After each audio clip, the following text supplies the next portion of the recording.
بسم الله الرحمن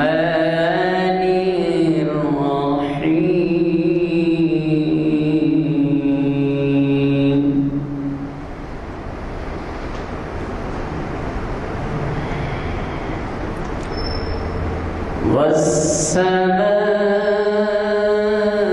والسماء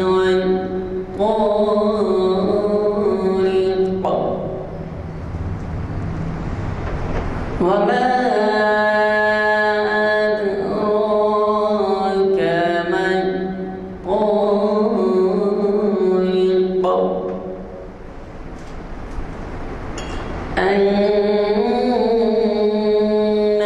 النجم الثاقب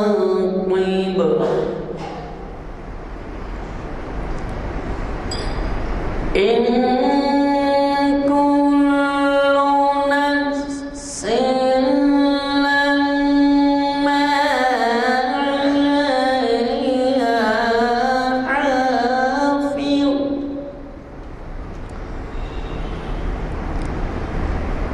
بسم الله الرحمن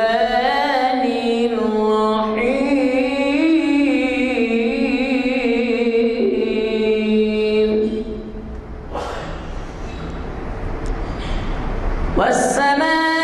والسماء والطارق وما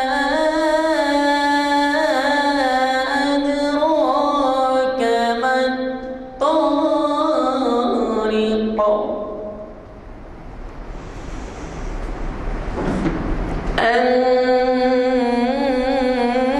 النجم الثاقب كل نفس لما عليها حافظ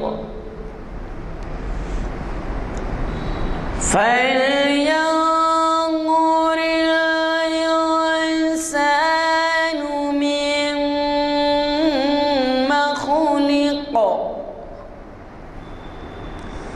خلق من ماء دافق يخرج من بين الصلب والترائب يوم تبلى السرائر فما له من قوة ولا ناصر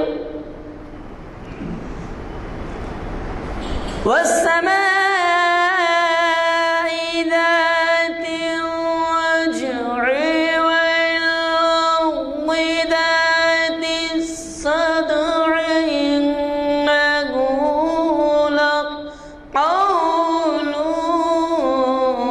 فصل وما هو بالهزل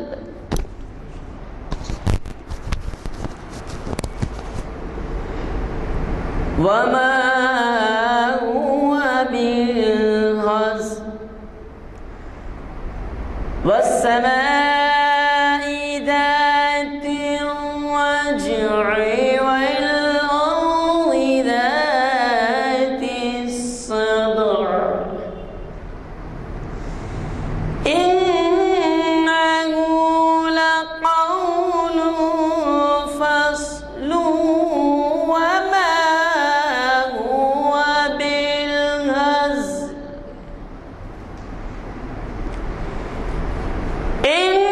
إنهم يكيدون كيدا وأكيد كيدا فمهل الكافرين أمهلهم رويدا صدق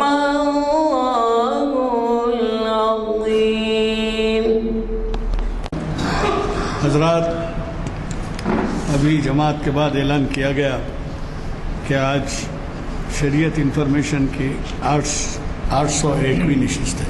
800 نشستیں ہو چکی ہیں. پہلے بھی آپ کو بتایا گیا ہے کہ 450 نشستیں 10 سال میں ہوتی ہیں. یعنی 900 جب نشستیں ہوں گی تو 20 سال ہو جائیں گے. اور یہ شریعت انفارمیشن سروس کی جو 801ویں نشست ہے، اس کو آپ کے جانے پہچانے مقرر مخاطب کر رہے ہیں جو اس سے پہلے بھی انہوں نے ہمیں فیض یاب کیا ہے اپنے خیالات سے. جناب سید سلطان محی الدین صاحب، اور آج کا انہوں نے جو عنوان دیا ہے حالات کے پس منظر میں بہت زیادہ اہمیت رکھتا ہے. قرآن کا تصور، انسان اور سماجی امن. اور سماجی امن آپ اندازہ لگا سکتے ہیں کہ آج کل امن کے حالات کس طریقے کے ہیں، اور انہوں نے ایسا عنوان دیا ہے کہ جو حالات سے مطابقت رکھتا ہے. یہ محفل آج بتاریخ 9 مارچ 2020 13 رجب المرجب 1441 ہجری بروز پیر بعد نماز اثر جامع مسجد عالیہ کنفاؤنڈری کے کانفرنس ہال میں منعقد ہو رہی ہے. یہ تفصیلات بتانے کی اس لیے بھی ضرورت ہے کہ ویب سائٹ سے استفادہ کیا جاتا ہے جو دنیا بھر میں اس سے مستفید ہوتے ہیں. حضرات، مجھے یہ بتانے کی زیادہ ضرورت نہیں ہے کہ آج کے ماحول میں ہمیں دینی علوم کے سے واقف ہونے کا موقع کب ملتا ہے، اور اس کی طرف آپ دیکھ رہے ہیں کہ نوجوان راغب نہیں ہیں. ہم ہمیشہ سے یہ کوشش کرتے ہیں کہ حتی الامکان نوجوانوں کو شریک کروایا جائے. آپ اندازہ لگائیے، چھٹی کا دن ہے، اگر یہاں پر کوئی نوجوان تشریف لاتے ہیں اور استفادہ کرتے ہیں تو کتنی فائدے کی بات ہے. پہلے تو یہ کہ دین کے اوپر کہاں تک عمل ہو رہا ہے اس سے آپ سب واقف ہیں. ایک زمانہ تھا حیدرآباد میں، آج سے 30-40 سال پہلے، اگر ایک قتل ہوتا تو 8 دن تک اس کی گونج رہتی تھی کہ فلاں محلے میں قتل ہوا ہے، اور ایک تہلکہ بن جاتا تھا کہ اب قتل ہوا ہے شاید. اور آج یہ حال ہے کہ اخبار اٹھا کے دیکھیے، اور اس میں زیادہ تر کون ملوث ہے وہ آپ کو اندازہ ہے. قتل، خون، غارت گری، چوری، ڈاکہ، زنا، مار پیٹ، کیا چیز ہے جس کے اندر کے جس کی اطلاعیں آپ کو نہیں آتی، جن کے فوٹوز نہیں آتے اخبار کے. تو اندازہ لگائیے کہ کس قدر حالات بدلے ہیں. یعنی ایسی بات ہو گئی ہے کہ اس کے بارے میں نہ جاننا چاہتے نہ سننا چاہتے، اور زیادہ تر اس میں اخبارات کے اندر کی جو اطلاعات ہوتی ہیں اس کے اندر ایک طبقے کے لوگ زیادہ تر ملوث ہوتے ہیں، اور اس سے اس کی تشہیر انگریزی اخبارات میں بھی آتی ہے. تو آپ اندازہ لگائیے جب بنیاد ہی کمزور ہو تو کردار کیسا بنے گا. کردار تو صرف آپ گھر میں ماں باپ کو دیکھ کے نہیں بنتا، کردار ماحول سے بنتا ہے، کردار تعلیم سے بنتا ہے، کردار مطالعے سے بنتا ہے. یہ سب ہے. حد یہ ہے اس زمانے میں شاید ہی کبھی پھانسی سننے میں آتی تھی. وجہ کیا تھی؟ جرم تو ہوتا تھا لیکن یہ خیال کیا جاتا تھا کہ پھانسی لینا حرام ہے اور پھانسی کے لیے مغفرت نہیں ہے. اب آج دیکھیں پھانسی بھی لے رہے ہیں، پھانسی میں بھی مبتلا ہے. ایسے تو حالات ہیں. تو آپ اپنی ذمہ داریوں کو آپ لوگ بھی پہچانیے، لائیے، نوجوانوں کو شریک کرائیے، ساتھیوں کو لائیے. اعلامیے چھپتے ہیں وہ تقسیم کریے، مسجدوں میں اعلان کروائیے. آپ اندازہ لگائیے کہ آپ کے محافل کے چرچے کئی مسجدوں میں ہوتے ہیں، لیکن اس کے باوجود یہاں پر جو ہے تو کیا چاہیے؟ ترغیب دیجیے. آپ ترغیب آپ کے ہاتھ میں، اللہ تعالیٰ توفیق دے گا. میں اپنی بات ختم کرتا ہوں. سرکار دو عالم صلی اللہ علیہ وسلم جب تبلیغ میں تھے، طائف میں ان پر پتھر مارے گئے. تو اتنے پتھر مارے، وہ تو برداشت کرتے رہے، لیکن اتنے پتھر مارے کہ لہو لہان ہو گئے. اور اس زمانے میں فٹ پاتھ کا تھا، بازو بڑھ گئے جا کے، اور اللہ تعالیٰ سے دعا کی ہے کہ اب میرے سے کام نہیں ہوتا، میری حالت یہ ہے، خون سے لطپت ہوں، کہ تبلیغ کا کام نہیں ہوتا. تو وہی آئی ہے اس وقت، اب اندازہ لگائیے، وہی آئی. اور وہی میں اللہ تعالیٰ نے فرمایا کہ آپ کا کام تبلیغ کا ہے، ہمارا کام توفیق کا ہے. آپ تبلیغ کریے، توفیق ہم دینے والے. تب اندازہ لگائیے آپ کہاں تک تبلیغ میں حصہ لے رہے ہیں. اس وجہ سے زیادہ نہیں کہنا ہے. آج کے مخرج صاحب کو بھی وقت چاہیے. میں ان سے اس سے دعا کرتا ہوں کہ شہ نشین پر تشریف لائیں اور ہمیں مخاطب. الحمدللہ رب العالمین والصلاة والسلام علی رسولہ الکریم وعلی آلہ واصحابہ اجمعین. اعوذ باللہ السمیع العلیم من الشیطان الرجیم. بسم اللہ الرحمن الرحیم. وَإِن تَعُدُّوا نِعْمَةَ اللَّهِ لَا تُحْصُوهَا إِنَّ الْإِنسَانَ لَظَلُومٌ كَفَّارٌ. وقال تعالی وسخر لكم ما في السماوات وما في الأرض جميعا منه إن في ذلك لآيات لقوم يتفكرون. صدق الله العظيم وصدق رسوله النبي الكريم. نحن على ذلك من الشاهدين والشاكرين. محترم و مکرم غلام عزانی صاحب، سینئر ایڈوکیٹ، اور بھائی نانک سنگھ نشتر صاحب، اور معزز بزرگوں، نوجوان دوستوں، جیسا کہ ابھی وکیل صاحب کے ذریعے سے آپ نے عنوان سماعت فرمایا کہ قرآن کا تصور انسان اور سماجی امن. میں پہلے اسی عنوان کو واضح کر دیتا ہوں کہ آج کے ان حالات میں یہ عنوان کی انتخاب کرنے کی وجہ کیا ہے. اس کی بنیادی وجہ یہ ہے کہ میں اور آپ جس ماحول کے اندر ہیں اس وقت، اس میں انسانوں کا ایک گروہ امن کی کوشش کر رہا ہے، ایک گروہ فساد کی کوشش کر رہا ہے. تو امن اور فساد کے درمیان یہ کشمکش ہمارے معاشرے کے اندر ہو رہی ہے.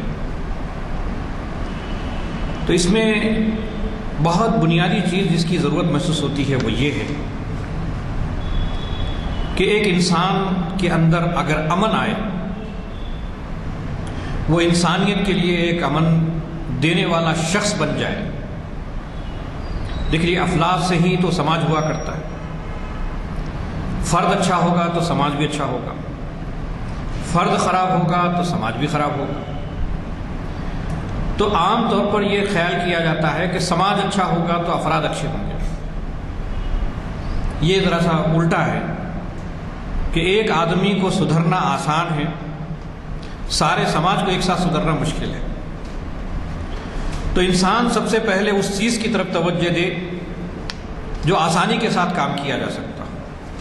نبی اکرم حضرت محمد مصطفیٰ صلی اللہ علیہ وسلم کی سنت مبارکہ یہ تھی کہ دو کام جب آپ کے سامنے آتے، ایک کام میں سختی ہوتی ہے اور دوسرے کام میں نرمی ہوتی، تو آپ صلی اللہ علیہ وسلم سخت کام کو قبول نہیں کرتے بلکہ نرم کام کو قبول کرتے تھے.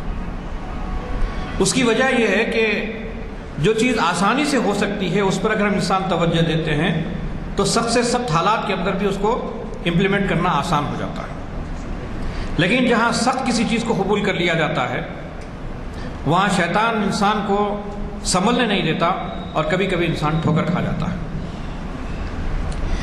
یہ جس ملک کے اندر میں اور آپ اس وقت رہتے ہیں، یہ ملک کی بہت سی خصوصیات ہیں، جن میں سے چند خصوصیات کا تذکرہ میں سمجھتا ہوں کہ اس وقت بہت مناسب ہوگا. اس لیے کہ جب تک کہ ہم ہمارے اطراف کے پورے ماحول کو اگر ہم سمجھے نہیں تو پھر اس کے اندر ایک امن کا رول ادا کرنا ہمارے لیے مشکل ہوگا. دنیا کے اندر جتنے ممالک ہیں، بڑے بڑے ممالک، ان میں میں سمجھتا ہوں کہ بھارت ایک ایسا ملک ہے جس میں دنیا کے دوسرے ممالک کے مقابلے میں سب سے زیادہ مذاہب اگر کہیں پائے جاتے ہیں تو وہ اس ملک کے اندر پائے جاتے ہیں۔ پھر دنیا کے اندر جتنے ممالک ہیں اس میں سب سے زیادہ تہذیبیں، کلچرز جو پائے جاتے ہیں وہ اسی ملک کے اندر پائے جاتے ہیں۔ دنیا کے اندر رنگ اور نسل کے جو لوگ پائے جاتے ہیں، کہیں کالے ہیں تو کہیں گورے۔ یہ ملک کی خوبصورتی یہ ہے کہ یہاں گورے بھی ہیں، کالے بھی ہیں، سولے بھی ہیں، مختلف رنگ و نسل کے لوگ بھی یہاں پر موجود ہیں۔ یہ وہ ملک ہے جہاں پر زبانوں کا ایک انبار ہے۔ تحقیق کرنے والوں نے یہ بات رکھی کہ اس ملک کے اندر 1700 سے زیادہ زبانیں بولی جاتی ہیں، جس میں بعض زبانیں لکھی نہیں جاتی، بولی جاتی ہے۔ اس ملک کی ایک اور خصوصیت ہے، وہ یہ ہے کہ دنیا کی جو بڑی بڑی نسلیں جسے ہم کہہ سکتے ہیں، تو دنیا کی 6 بڑی نسلیں اس ملک کے اندر پائی جاتی ہیں، جو حضرت نوح علیہ السلام کے کشتی میں جو لوگ سوار ہو گئے تھے اور اس کے بعد وہ پوری انسانیت کے اندر، جو پوری دنیا کے اندر پھیل گئے، تو وہ جو لوگ تھے اس کے بعد جو 6 بڑی نسلیں پیدا ہوئی ہیں، بڑی ہیں، وہ 6 کی 6 نسلیں اس ملک کے اندر پائی جاتی ہیں۔ اس اعتبار سے اگر آپ غور کیا جائے تو ہمارے ملک کی اتنی ساری خصوصیات کے ساتھ ایک اہم ترین سوال ہے جو اس وقت میرے اور آپ کے سامنے ہے، وہ یہ ہے کہ ہمارا ملک سائنس اور ٹیکنالوجی میں آگے جا رہا، ہمارا ملک کے اندر تعلیم و تربیت میں بھی آگے ہے، بڑی محنتیں ہو رہی ہیں، اور ایک بڑے NGOs ہیں یہاں پر جو کام کرتے ہیں کہ انسانوں کے لیے تعلیم، روزگار اور اس طرح کی بہت سی چیزوں کا کام انجام دیتے ہیں۔ لیکن یہ ساری سائنس اور ٹیکنالوجی کو پورا آپ سامنے رکھیے، اس کے بعد ایک سوال پر آپ آ کے غور کیجئے کہ یہاں کے پورے انسانوں کو ایک وحدت آدم کا تصور دینے میں ہمارے اسکالرز ناکام ہیں۔ ہمارے اسکالر سے مراد یہ ہے کہ قرآن کے اسکالرز کو میں بازو رکھتا ہوں، اس کے علاوہ جتنے اسکالرز ہیں، یہ تو کہا جا سکتا ہے کہ مختلف گریڈ کے لوگ یہاں پر رہتے ہیں کہ اعلیٰ ذات کی ہے، اس کے نیچے ہے، اس کے نیچے ہے، اس کے نیچے ہے، لیکن سارے انسان ایک ماں باپ کی اولاد ہیں۔ یہ اتنا بڑا کانسیپٹ ہے جو امن کے لیے بہت بنیادی ضرورت ہے، اس لیے کہ کسی کے بارے میں اگر یہ معلوم ہو جائے گا کہ یہ شخص بہت اعلیٰ ذات سے ہے اور ایک آدمی دوسرا کم ذات سے ہے، یہ دونوں ایک ساتھ بیٹھ نہیں سکتے، ایک ساتھ کھا پی نہیں سکتے، ایک دوسرے کے ساتھ شیئر نہیں کر سکتے، ایک دوسرے کے کام نہیں آ سکتے، آتے بھی ہیں تو بیچ میں کچھ نہ کچھ رکاوٹوں کے ساتھ آتے ہیں، صرف مفادات کی حد تک یہ آتے سے آگے نہیں آتے۔ جبکہ ضرورت اس بات کی ہے کہ ایک صف میں سب لوگ آ سکیں، یہ تصور دینا اور دیا جانے میں میں سمجھتا ہوں کہ اس وقت بڑی ناکامی ہماری ہوئی ہے، اور اسی کی وجہ سے اس وقت ہمارے ملک کے اندر جو بھی بدامنی پائی جاتی ہے اس کی ایک وجہ یہ بھی ہے۔ یہاں آپ ایک چیز آپ کو بتاؤں کہ اس بدامنی کے پیچھے کیا چیز کام کر رہی ہے۔ بہت بنیادی طور پر اگر آپ غور کریں گے تو ایک بات آپ کے سامنے آئے گی، وہ یہ ہے کہ ایک زبان کا بولنے والا دوسری زبان کے بولنے والے سے نفرت کرتا ہے۔ امیر غریب سے نفرت کرتا ہے، غریب امیر سے نفرت کرتا ہے، کالا گورے سے نفرت کرتا ہے، گورا کالے سے نفرت کرتا ہے، اونچی ذات والا چھوٹی ذات والے سے نفرت کرتا ہے اور چھوٹی ذات والا اوپر ذات والے سے نفرت کرتا ہے۔ جہاں ایک گھر کے اگر 4 بھائی ہوں اور 4 بھائیوں کے الگ الگ خیالات ہو سکتے ہیں، الگ الگ کے خیالات ہونا کوئی غلط بات نہیں ہے، اللہ تعالیٰ نے ہر انسان کو یونیک بنایا ہے، اور آپ کو اللہ تعالیٰ نے جو دیا وہ مجھے نہیں دیا، جو مجھے دیا وہ آپ کو نہیں دیا، لیکن اس کے باوجود یہ کہ ہم دونوں برابر نہیں ہو سکتے، یہ اصل مسئلہ ہے۔ جب ہم برابر نہیں ہوں گے تو نفرت ہوگی۔ اب گھر کے 4 بھائی بھی اگر ایک ساتھ آپس میں اتحاد و اتفاق نہ کر سکیں تو پورے ملک کے اندر امن و چین کیسے آئے گا؟ یہ بڑا اہم ترین مرحلہ ہے سفر، جس کے نتیجے میں آپ دیکھ رہے ہیں کہ ظلم اور زیادتی، بے رحمی، سنگ دلی، معاشرے کے اندر ایک دوسرے کے ساتھ جو رویہ ہے وہ ایسا ہے کہ اپنے کام کی حد تک تو ٹھیک ہے، اس کے علاوہ دوسری چیزوں کے اندر جہاں انسان کا کوئی مفاد نہیں ہے وہاں پھر آدمی کے اخلاق وغیرہ بھی ختم ہو جاتے ہیں۔ بزنس ہے تو بزنس کے اندر سٹن لمٹس کے اندر ہم اخلاق کو مینٹین کرتے ہیں، اور وہی شخص ہے جو بزنس سے ہٹنے کے بعد ارے نہیں بھائی یہ آدمی میرے ساتھ نہیں بیٹھ سکتا، کم سے کم یہ میرے لیول کا آدمی نہیں ہے،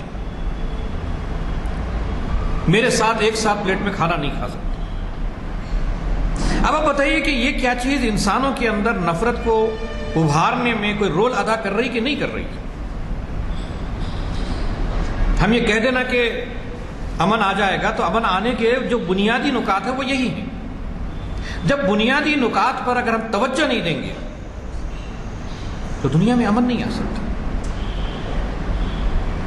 اب میں آپ کے سامنے ایک بات رکھنا چاہتا ہوں، وہ اس حیثیت سے رکھنا چاہتا ہوں کہ اس ملک میں بہت سی اقوام یہاں پر رہتی ہیں، بہت سی نسلیں یہاں پر رہتی ہیں، بہت سی زبانیں بولنے والے رہتے ہیں۔ انہی کے درمیان ایک ایسا گروہ بھی موجود ہے جس کو اللہ تعالیٰ نے اپنی کتاب سے نوازا ہے، جس کو ایک ایسا رسول دیا جو سارے انسانوں کا رسول ہے، ایک ایسی کتاب دی جو سارے انسانوں کی کتاب ہے، ایک ایسا طریقے زندگی دیا جو سارے انسانوں کے لیے طریقے زندگی ہے۔ کمال کی بات یہ ہے یہ دینے والا کوئی انسان نہیں ہے، بلکہ دینے والا وہ ہے جو خالق کائنات ہے، جس نے زمین بنائی، آسمان بنائی، سورج بنایا، چاند بنایا، سارے انسانوں کو پیدا کیا، چاہے کوئی زبان بولتے ہوں، چاہے کسی مذہب سے تعلق رکھتے ہوں، چاہے کسی لیول میں وہ زندگی گزارتے ہوں، لیکن پیدا تو اللہ تعالیٰ نے کیا ہے۔ اب جو چیز اللہ تعالیٰ نے پیدا کی ہے اور اس کی طرف سے کوئی پیغام ہو، اور وہ پیغام اس ملک کے چند لوگوں کے پاس ہے، اور یہاں ایک اور بات میں کہنا چاہتا ہوں، وہ یہ کہ ہم کبھی کہتے ہیں کہ کسی امیر نے غریب پر ظلم کیا، کبھی کہتے ہیں کہ ایک نسل والے نے دوسری نسل کے ساتھ ظلم کیا، کبھی ہم کہتے ہیں کہ فلاں نے فلاں کے ساتھ ظلم کیا ہے۔ یہ سب ظلم ہوا ہے، میں اس سے انکار نہیں کرتا، لیکن ایک ایسا ظلم ہے جو یہ گروہ جس کے پاس اللہ کی کتاب ہے، جس کے پاس اللہ کا رسول ہے، جس کے پاس آخری ہدایت موجود ہے، جس کے پاس خالق کائنات کا پیغام ہے، اس نے بھی ظلم کیا ہے،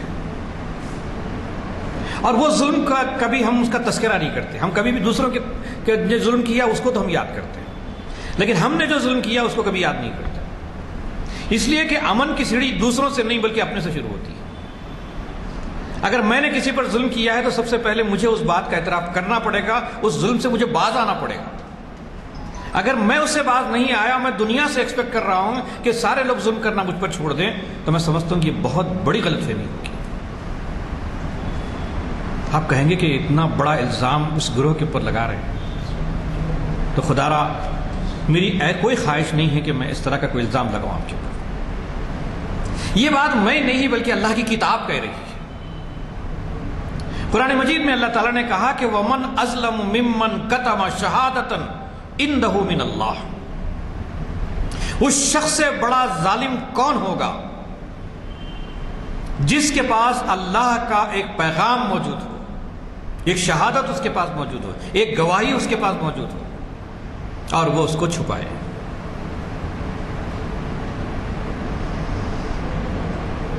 کتنا بڑا ظلم ہے، سوچیے۔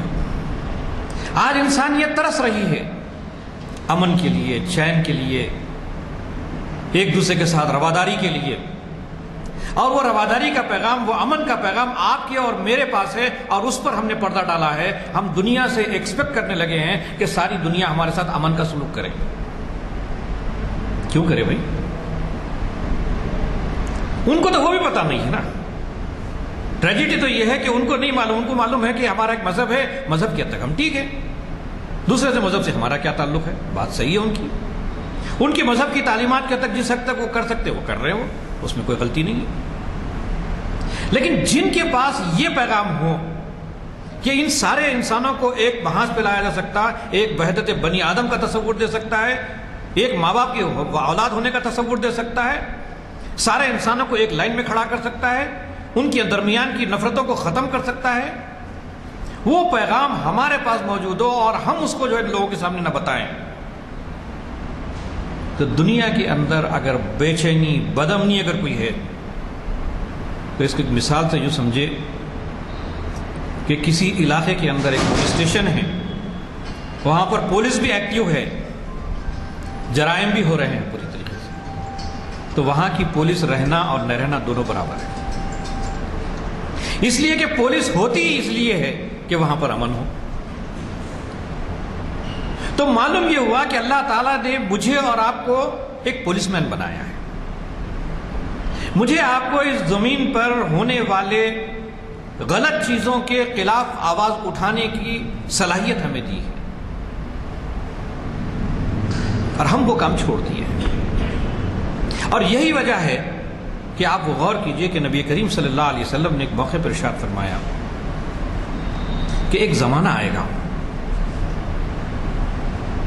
اس زمانے میں حال یہ ہوگا کہ لوگ یعنی دوسری اقوام مسلمانوں پر یا اسلام کے ماننے والوں پر ایسے ٹوٹ پڑے گی جیسے بھوکے دسترخوان پر ٹوٹ پڑتے ہیں۔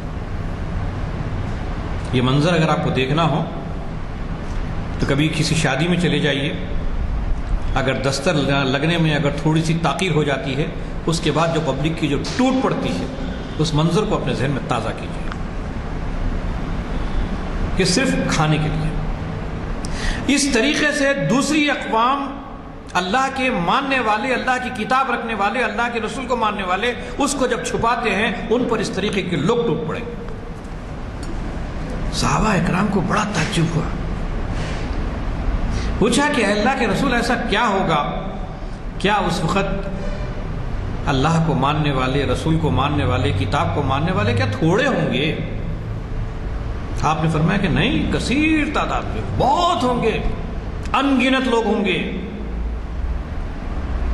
پھر پوچھا اللہ کے رسول کیا چیز ہوگی، کیوں ایسا ہوگا؟ آپ سے فرمایا کہ وہ وہن کا شکار ہوں گے۔ صحابہ نے پوچھا کہ اللہ کے رسول وہن کیا ہوتا ہے؟ آپ نے فرمایا کہ حب الدنیا و کراہیت الموت، دنیا کی محبت اور موت سے نفرت، یہ دو چیزیں مسلمانوں کو پوری طریقے سے کھا جائے گی۔ صبح سے شام تک میں اور آپ اپنا اپنا جائزہ لیں، اللہ ماشاء اللہ، میں سب کے اوپر الزام نہیں لگاتا، لیکن ہم خود اپنا جائزہ لے کر کے دیکھیں تو صبح سے شام تک ہم جو محنت اور مزدوری کرتے ہیں یا جو کام بھی کرتے ہیں، اس میں کتنا کام اللہ نے جو پیغام ہمیں دیا ہے اس کو دوسروں تک منتقل کرنے میں کرتے ہیں، اور کتنا کام اپنی زندگی کو باقی رکھنے پر کرتے ہیں۔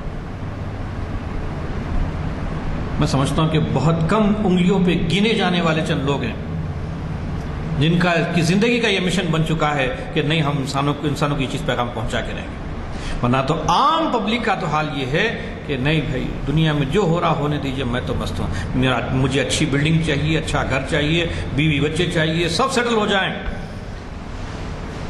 ہزاروں سال کی پلاننگ ہمارے پاس، پل کی خبر نہیں۔ یہ حقیقت ہے۔ اور موت سے تو ایسی نفرت ہے، ایسی کراہت ہے کہ ذرا سا اگر کچھ موت کی طرف کوئی اشارہ بھی اگر مل جاتا ہے تو ڈھونڈتے ہیں کہ میری دولت کہاں ہے، میرے فلاں کہاں ہے، میرا انشورنس پالیسی کہاں ہے، وہ کہاں ہے، یہ سب مجھے میری موت سے بتا لے۔ ایک سوال میں پوچھوں آپ لوگوں سے کہ جنت میں کون ہے جو نہیں جانا چاہتا؟ آپ کہیں گے کہ سب جانا چاہتے ہیں۔ کیا یہ ممکن ہے کہ کوئی شخص مرے بغیر جنت میں چلا جائے؟ ممکن ہی نہیں، دنیا میں تو جنت نہیں ہوگی۔ تو اس جنت میں جانے کے لیے آپ کو موت کے مرحلے سے گزرنا ہی گزرنا ہے. اگر آپ نے ان حالات میں وہ کام کرتے ہوئے اگر مر گئے، وہ پیغام دیتے ہوئے اگر مر گئے، آپ کی جنت پکی ہو گئی. میں اس کی دلیل دیتا ہوں. قرآن مجید میں سورہ یاسین ہم بہت پڑھتے ہیں، اور ٹریجڈی یہ ہے کہ سورہ یاسین ہم لوگ کب پڑھتے ہیں؟ جب کسی کے مرنے کا وقت آتا ہے. اللہ کے رسول صلی اللہ علیہ وسلم نے فرمایا تھا، جس کا مفہوم یہ ہے کہ اپنے مرنے والوں پر سورہ یاسین پڑھا کرو. تو ہم نے یہ سمجھا کہ جب مر جائیں تو سورہ یاسین پڑھ لیا کرو، بلکہ یہ اس کا مفہوم تھا کہ مرنے سے پہلے ایک مکمل پیغام انسان کے سامنے آ جائے، وہ توبہ استغفار کرنا چاہے تو اس کا موقع باقی رہے، اس وقت اس کے سامنے پڑھو. اس میں کہ اللہ تعالیٰ نے ایک واقعے کا تذکرہ کیا ہے، آپ لوگ پڑھتے رہتے ہیں. وَجَاءَ مِنْ أَقْصَى الْمَدِينَةِ رَجُلٌ يَسْعَىٰ، دور سے ایک شخص دوڑتا ہوا آیا. وہ کہتا ہے کہ تم رسولوں کی بات کیوں نہیں مانتے؟ وہ تمہارے سے کوئی پیغام نہیں، کوئی پیسہ نہیں مانگتے، تمہارے سے کوئی اجر کے طالب نہیں. لوگوں نے ایک پیغمبر کو قتل کیا، دوسرے کو قتل کیا، تیسرے کو بھی قتل کر دیا. جب وہ شخص آیا، جب اس نے بات کہی تو اس کو بھی قتل کر دیا. جب وہ شخص مرا تو اللہ تعالیٰ نے اس کے دل کی جو بات تھی وہ قرآن میں کوٹ کر لیا تھا. وہ مجھے اور آپ کو بتاتا ہے کہ ایک انسان حق کا پیغام دوسروں کو پہنچانے کے لیے جنت میں جانے کے باوجود بھی اس کو ایک فکر رہتی ہے کہ یہ لوگوں کو بھی اگر میرا پیغام پہنچ جاتا، شاید کہ وہ بھی میرے ساتھ آ جاتے تو کتنا اچھا ہوتا. تو کیا کہا انہوں نے؟ یہ قال یا لیت قومی یعلمون بما غفر لی ربی وجعلنی من المکرمین. کاش کہ میری قوم کو معلوم ہوتا کہ میرے رب نے مجھے میری مغفرت فرما دی، مغفرت کا درگزر کرنے والوں میں مجھے شامل کر دیا، مجھے جنت میں داخل کر دیا. کاش اس پیغام کو وہ بھی قبول کرتے، انہیں بھی مل جاتی یہ چیز. یہ تڑپ، یہ آرزو، یہ خواہش. اب آپ دیکھیے، میں اس موقع پر چند باتیں وہ رکھنا چاہتا ہوں کہ اللہ تبارک و تعالیٰ نے اس ملک میں مجھے اور آپ کو جو بھیجا ہے، اور اس کی جو اہمیت ہے اس کا اندازہ آپ نے میری اب تک کی گفتگو سے آپ نے اندازہ کر لیا ہوگا. اس حیثیت سے آپ غور کیجیے کہ آج ایک اہم ترین سوال اس پورے ملک کے اندر ہر پڑھا لکھا اور ایک عام آدمی کی زبان پہ ہے کہ سٹیزن شپ کیا ہوتی ہے، شہریت کیا ہوتا ہے، شہریت کسے ملنی چاہیے، کسے نہیں ملنی چاہیے. یہ بہت بنیادی سوال ہے. اب ہم ہر کوئی اپنے حساب سے اس کے ڈیفینیشنز دے رہے ہیں کہ شریعت کے لیے یہ قانون چاہیے، یہ چاہیے، یہ چاہیے، یہ چاہیے، چاہیے. بہت سے شہریت کے قوانین بیان کیے جا رہے ہیں، لیکن قرآن مجید نے بھی شہریت کا ایک قانون بیان کیا ہے. اور میں اس لیے اس وقت لانا چاہتا ہوں کہ ہمارے ملک کے جو برادران وطن ہمارے ساتھ ہیں، ان کے سامنے ان کے پیدا کرنے والے کے طرف سے ایک ملک کا شہری کیسا ہونا چاہیے، اس کے لیے بیسک نیڈ کیا ہے، بیسک کوالٹیز کیا ہیں، وہ اگر اس کو معلوم ہو جائے تو پھر اس کے بعد وہ سماجی امن خود بخود آئے گا. اس کے لیے اللہ تبارک و تعالیٰ نے جو سب سے پہلی بات بتائی ہوئی ہے، انسانوں تم سوچو کہ انسانوں کو اللہ تعالیٰ نے صرف پیدا کر کے نہیں چھوڑ دیا ہے، بلکہ پیدا کرنے کے بعد اس کے پوری زندگی گزارنے کے سارا سامان دینے کے بعد ایک بہت بنیادی ضرورت تھی، وہ ایک ملک کا شہری بننے کے لیے شہریت کے لیے کیا بیسک کوالٹیز ہونی چاہیے وہ بھی دی. اور اس کو اللہ تعالیٰ رحمان سے تعریف کرتا ہے کہ الرحمن علم القرآن خلق الانسان علمہ البیان. رحمان نے یہ تعلیم دی، قرآن کی تعلیم دی، انسان کو پیدا کیا، اس کو بولنا سکھایا. اب ایک ملک کا شہری ہو، ایک سٹیزن ہو، اور جب منہ کھولے یا زبان کھولے تو کیسے کھولے، کس طریقے سے انسانوں سے بات کریں. انسانوں سے بات کرنے میں کن چیزوں کا لحاظ رکھے. کیوں؟ یہ پیغام انسانوں کا پیغام نہیں ہے. انسان کے پیغام میں نقص کی ہو سکتا ہے، اللہ کے پیغام میں نقص نہیں ہوا کرتا، اس لیے کہ سب کا خالق ہے. اور اس کا مطلب یہ بھی ہے کہ اللہ تبارک و تعالیٰ نے ہم سب کا پیدا کرنے والا، اس ملک کے ہر شخص کا پیدا کرنے والا ہے.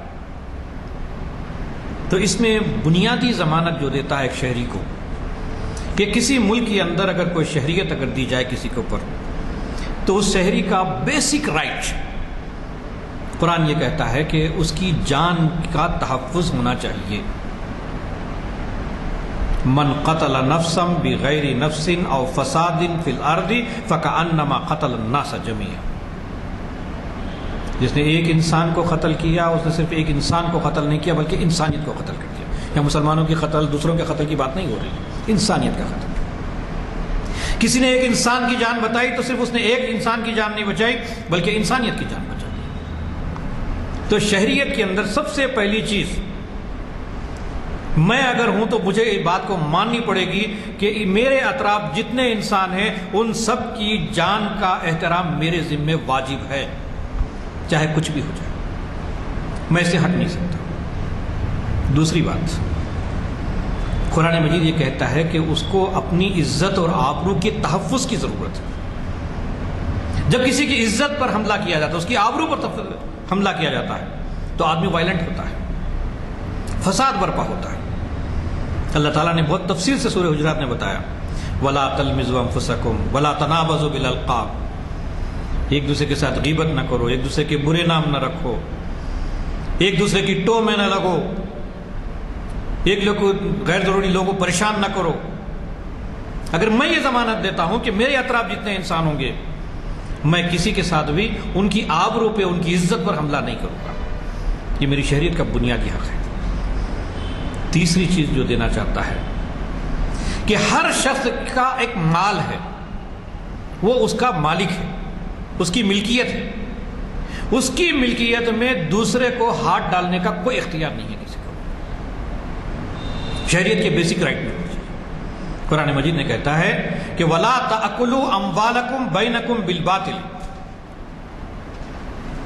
کہ ناجائز ناروا طریقے سے دوسروں کے مال میں زبردستی اس کے کھانے کے مرتکب نہ بن جاؤ. آپ کا مال آپ کا مال، میرا مال میرا ہے. ہاں، لین دین ہو سکتا ہے، کاروبار ہو سکتے ہیں، سب ہو سکتے ہیں، لیکن زبردستی میں آپ سے چھین نہیں سکتا. نہ آپ کو یہ حق ہے کہ مجھ سے چھینے، نہ مجھے یہ حق ہے کہ میں آپ کے ساتھ چھینوں. تو شہریت میں یہ بنیادی چیز، جب تک کہ کسی شہری کے اندر یہ کوالٹی نہ پیدا ہو جائے. چوتھی چیز ہے، ہر آدمی کی ایک پرائیویٹ لائف ہوتی ہے، اور پرائیویٹ لائف میں ڈسٹربنس بالکل پسند نہیں کیا جاتا. اور جب بھی دیکھیں گے کہ آپ خود اپنے خاندانوں کے اندر، اپنے یعنی ایک خاندان کے اندر بھی اگر آپ دیکھیں گے کہ اگر ساس جو ہے اگر بہو اور بیٹے کے درمیان میں ان کی پرائیویٹ لائف میں اگر ڈسٹرب کرتی ہے، گھر میں فساد ہوتا ہے. ایک خاندان کی بات کریے تو پورے ملک کی بات ہے. تو پرائیویٹ لائف میں جب دھکا دیا جائے گا، اس کو ڈسٹرب کیا جائے گا، تو مسائل کھڑے ہوں گے. قرآن مجید نے کہا کہ لا تدخلوا بیوتا غیر بیوتکم حتی تستانسوا، کہ کسی گھر میں جھانک کے مت دیکھو. ہر گھر کی عزت و آبرو اپنی جگہ پر ہے، اس کا پرائیویٹ لائف ہے، پرائیویٹ زندگی ہے اس کی. ایک مشہور واقعہ میں آپ کے سامنے سنانا چاہتا ہوں. حضرت عمر فاروق رضی اللہ عنہ کا دور خلافت ہے. آپ اپنے رعایا کے درمیان گشت کر رہے تھے. ایک گھر میں سے گانے اور بجانے کی آواز آئی. آپ کو شک ہوا کہ ہو سکتا ہے یہاں پر کچھ غلط ہو رہا ہو. آپ فوری دیوار چڑھے، اوپر سے دیکھا تو ایک عورت بھی ہے، شراب بھی ہے، دوسری چیزیں بھی، لوازمات بھی ہے وہاں پر. آپ کو بہت غصہ آیا. آپ نے کہا کہ تم میرے دارالخلافہ میں رہتے ہوئے یہ حرکتیں کر رہا ہے. تو وہ شہری جو ایک اسلامی ریاست کا شہری ہے، وہ کتنا باشعور ہوتا ہے، اللہ تعالیٰ نے اس کو کیا حق دیا ہے، اس پر آپ غور کیجئے. وہ کہتا ہے کہ امیر المومنین، یقیناً میں نے تو غلطی کی ہے، لیکن میری غلطی ایک ہے، آپ کے 3 غلطیاں ہیں. انہوں نے کہا کہ میری کیا 3 غلطیاں ہیں؟ پہلی چیز یہ کہ اللہ تعالیٰ نے کہا کہ لا تدخلوا بیوتا غیر بیوتکم حتی تستانسوا، کسی کے گھر میں جانے سے پہلے اس کی اجازت کے بغیر گھر میں داخل مت ہو. آپ میری اجازت لیے بغیر اندر آ گئے. آپ سے کہا گیا تھا کہ دروازے سے اندر آؤ، آپ دیوار چڑھ کے اوپر سے آ گئے. اللہ تعالیٰ نے کہا کہ ولا تجسسوا، لوگوں کے تجسس میں مت پڑو، آپ تجسس کرنے لگ گئے. عمر رضی اللہ عنہ نے کہا کہ نہیں، بالکل صحیح کہا تم نے، میں نے غلطی کی ہے، اب آئندہ میں اس طرح کی غلطی نہیں کروں گا، لیکن تو بھی اپنی اصلاح کر لے. یہ ہوتا ہے شہری کہ شہریت کا ایک پہلو یہ ہے کہ مجھ سے اگر کوئی غلطی ہوئی ہے تو اس غلطی کا میں اعتراف بھی کروں، اس کی اصلاح بھی کروں، اور سامنے والے کی اصلاح کے بارے میں سوچوں. آج میرا مسئلہ بڑا عجیب ہے. میں تو چاہتا ہوں کہ سارے لوگ اچھے ہو جائیں، میں جیسا چاہوں ویسے رہوں، مجھے کوئی نہ بولا جائے. یہ ہے فساد کی جڑ. پھر اس کے بعد آپ دیکھیں پانچویں چیز، قرآن ایک ایسا حق دیتا ہے جسے ہم احتجاج کا حق کہتے ہیں، کہ آپ پر کسی قسم کا ظلم ہوا ہے تو آپ احتجاج کر سکتے ہیں. قرآن مجید میں اللہ تعالیٰ نے فرمایا کہ لا يحب اللہ الجہر بالسوء من القول الا من ظلم.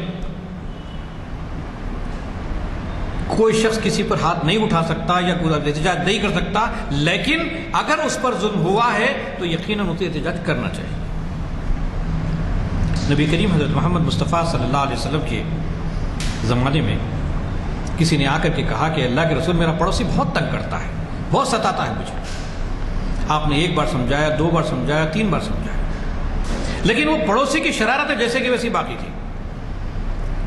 اس نے آ کر کے کہا کہ اللہ کے رسول، اب میں تو بہت تھک گیا، روز ٹارچر کرتا ہے میرا پڑوسی، میں کیا کروں؟ آپ نے کہا کہ گھر میں جو بھی سامان میں اس میں سے کچھ سامان لے کے باہر آ جاؤ اور باہر بیٹھ جاؤ تم. جب وہ پورا سامان لے کے باہر آ کے بیٹھ گئے، لوگ جمع ہو کے پوچھے کہ یہ گھر کا سامان باہر رکھ کے کیوں بیٹھے تم نے؟ انہوں نے کہا کہ یہ پڑوسی مجھے ستاتا ہے. تو سب لوگوں نے پریشر ڈالا اس کے اوپر کہ نہیں، آئندہ سے تم اس آدمی کے خلاف نہیں اٹھاؤ گے، اگر تم نے اس کے ساتھ ٹارچر کی تو ہم سب مل کے تمہارا بدلہ لیں گے. اس نے واپس لیا اس کو. تو معلوم ہوتا ہے کہ ایک سٹیزن کا ایک بنیادی رائٹ یہ بھی ہونا چاہیے کہ اگر اس کے ساتھ ظلم ہوا ہے تو اس کے خلاف وہ آواز اٹھائے، یہ پرامن احتجاج کرے. یہ پرامن احتجاج کرنے کا حق اسے ملنا چاہیے. یہ 50 سال 60 سال پرانی بات نہیں کر رہا ہوں، یہ تو 1400 سال پہلے اللہ تعالیٰ نے قرآن میں دی ہوئی بات بتا رہا ہوں میں آپ کو. یہ بنیادی رائٹ اللہ تعالیٰ نے دیا ہے. پھر چھٹی چیز جو اللہ تعالیٰ نے ان کو دی ہے وہ یہ ہے کہ شخصی آزادی کا تحفظ انسان کو ہونا چاہیے، کہ بغیر کسی ثبوت کے کسی کو اریسٹ نہیں کیا جا سکتا. کسی کو پکڑنا ہوگا تو پہلے اس کے بارے میں آپ کو معلوم ہونا چاہیے کہ واقعی آدمی مجرم. نبی کریم صلی اللہ علیہ وسلم کے زمانے میں ایک قاتل کے بارے میں بہت مشہور تھا، کئی برائیوں کے اندر ملوث تھی، لیکن نبی صلی اللہ علیہ وسلم بار بار کہتے تھے کہ اس کے خلاف میرے پاس ثبوت نہیں ہے، اسی لیے میں خاموش ہوں، انتظار کر رہا ہوں. تو معلوم ہوا کہ بغیر کسی ثبوت کے جب لوگوں کو پکڑا جائے گا، ان کو تکلیفیں دی جائے گی تو پرابلمس کریٹ ہوں گی کسی کے اندر. ایک اور چیز جو انسان کو اللہ تعالیٰ دینا چاہتا ہے وہ یہ ہے کہ ہر شخص کو اپنے مذہب پر، اپنی زبان پر، اپنے حالات پر قائم رہنے، باقی رہنے کا پورا مکمل تحفظ دیتا ہے.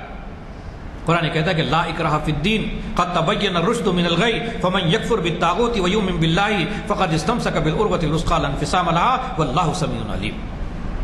دین میں کوئی زبردستی نہیں، سچ اور جھوٹ الگ الگ چھانٹ کے الگ الگ کر دیا گیا ہے. آپ کوئی جھوٹ بولنا چاہتا ہے تو بولنے دیجیے اس کو، کوئی سچ بولنا چاہتا ہے بولنے دیجیے. جھوٹ بولنے کا حق بھی ہونا چاہیے، سچ بولنے کا حق بھی ہونا چاہیے. اس میں کس قسم کی پابندی؟ آپ کے دل میں کوئی بات ہے بولیے، کیونکہ اللہ تعالیٰ نے انسان کو بولنا سکھایا. بولنے دیجیے، پبلک خود جج کرے گی اس کے اوپر. اور کسی کو زبردستی اپنے مذہب پر نہیں لایا جا سکتا یا دوسرے مذہب پر اس کو ٹھوسا نہیں جا سکتا.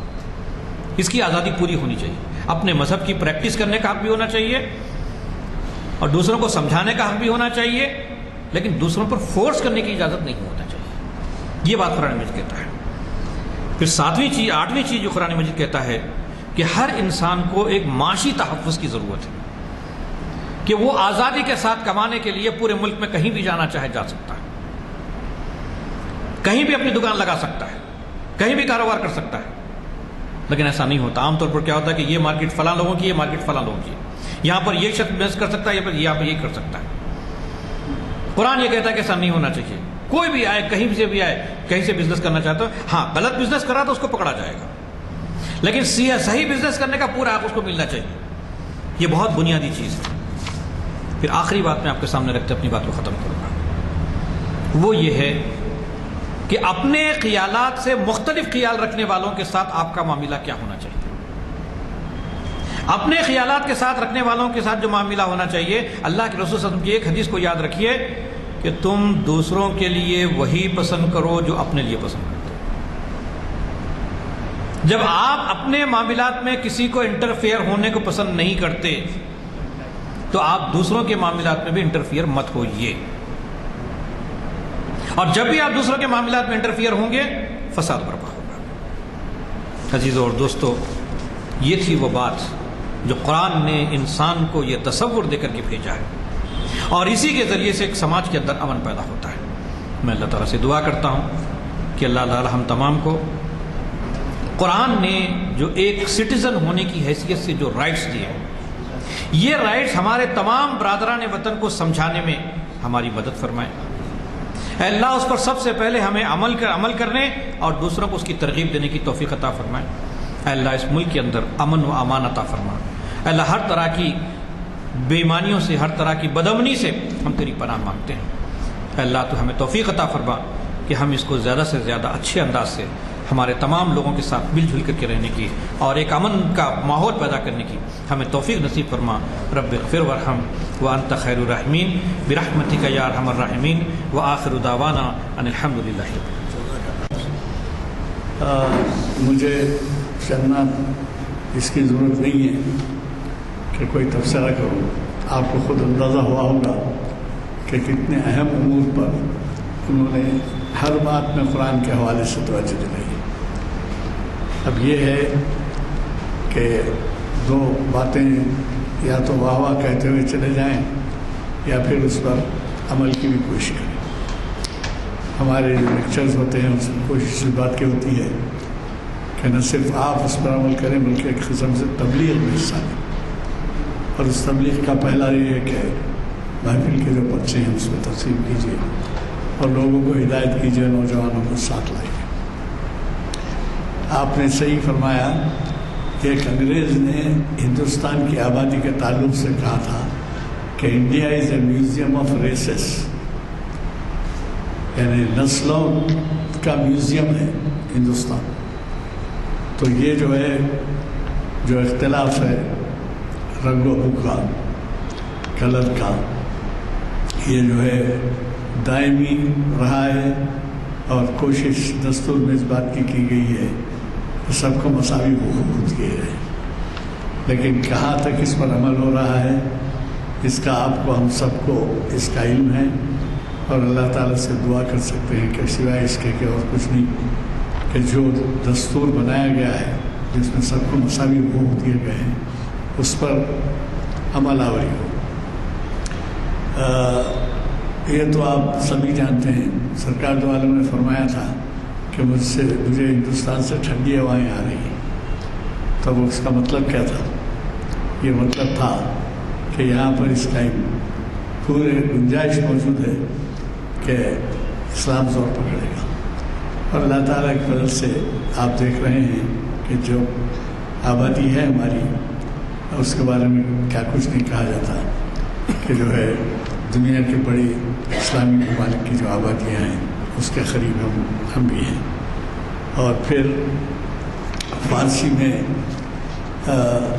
جو ایک مقولہ ہے یا ربائی ہے، بنی آدم آزائے دیگر، تو وہ جو ہے انسانیت کو اتنا اعلیٰ بیان کیا گیا ہے کہ انسان جو ہے، ہر انسان ایک دوسرے کے اعضاء ہیں۔ اب وہ آپ دیکھیے کہ اس کے اوپر کہاں تک عمل ہو رہا ہے۔ آپ نے قرآن کے حوالے سے ہر بات وضاحت سے کہی ہے، اور اللہ تعالیٰ سے دعا ہے کہ آپ اس پر ہمارے جو کچھ آپ نے کہا ہے اس پر عمل کرا۔ میں دعا کی گزارش کرتا ہوں اور آپ سے خواہش کرتا ہوں کہ چہارشنبے کے دن جو اقبالیات کی محفل ہے اسی مقام پر اور اسی اوقات میں اوسط بعد نماز ایسا آپ ضرور تشریف لائیں۔ اور جو جن کو اعلامیے نہ ملے ہوں لے جائیں، ایک سے زائد اعلامیے لے جائیں اور اپنے اپنے مقامات پہ تقسیم کریں. دعا. الحمد للہ رب العالمین والصلاة والسلام علی رسولہ النبی الکریم. ربنا آتنا فی الدنیا حسنۃ وفی الآخرۃ حسنۃ وقنا عذاب النار. ربنا هب لنا من ازواجنا وذرياتنا قرۃ اعین واجعلنا للمتقین اماما. اللهم اکفنا بحلالک عن حرامک واغننا بفضلک عمن سواک. ربنا لا تؤاخذنا ان نسینا واخطانا. ربنا ولا تحمل علینا اصرا كما حملته على الذین من قبلنا. ربنا ولا تحملنا ما لا طاقة لنا به واعف عنا واغفر لنا وارحمنا. واعف عنا واغفر لنا وارحمنا انت مولانا فانصرنا على القوم الكافرين. سبحان ربك رب العزة عما يصفون. سلام على المرسلين. الحمد لله.